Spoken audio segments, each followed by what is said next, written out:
Good morning everyone. இன்னைக்கு என் பேபிக்கு breakfast தான் ரெடி பண்ணி கொண்டிருக்கிறேன். அவருக்கு இப்போ 7 month ஆகுது. நான் அவருக்கு 5 monthலேருந்தே சாலிட் கொடுக்க ஸ்டார்ட் பண்ணிட்டேன். உங்கள் பேபிக்கும் ஓட்ஸை இந்த மாதிரி ஸ்டைலில் செஞ்சு கொடுங்க, அவங்க விரும்பி சாப்பிடுவாங்க. இன்னைக்கு நான் இந்த பேபி ஓட்ஸ் தான் எடுத்திருக்கிறேன். இந்த பிராண்டை தான் நான் யூஸ் பண்ணுறேன். நல்லா வேக வச்ச ஓட்ஸ் கூட நட்ஸ் அண்ட் டேட்ஸ் ஆட் பண்ணி லாஸ்ட்டாக கொஞ்சமாக சீஸும் ஆட் பண்ணி நல்லா மிக்ஸ் பண்ணி எடுத்துக்கோங்க.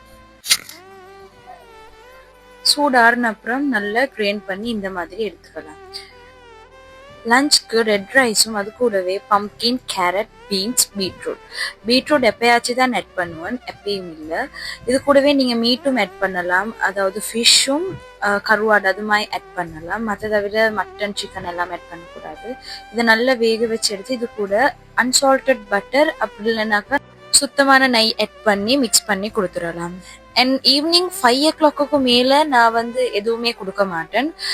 ஸோ அதுக்குள்ளே ஈவினிங் 4 o'clock மாதிரி நான் இன்னைக்கு வேற ஒன்றும் கொடுக்கல. பொரிஜ் மிக்ஸ் இருந்துச்சு, அது 4 to 5 ஸ்பூன் போட்டு அது கூடவே 115 ml வாட்டர் மிக்ஸ் பண்ணி நல்ல மிக்ஸ் பண்ணி விட்டோம்னாக்கா ஒரு பொரிஜ் மிக்ஸ் மாதிரி கஞ்சி மாதிரி கிடைக்கும்.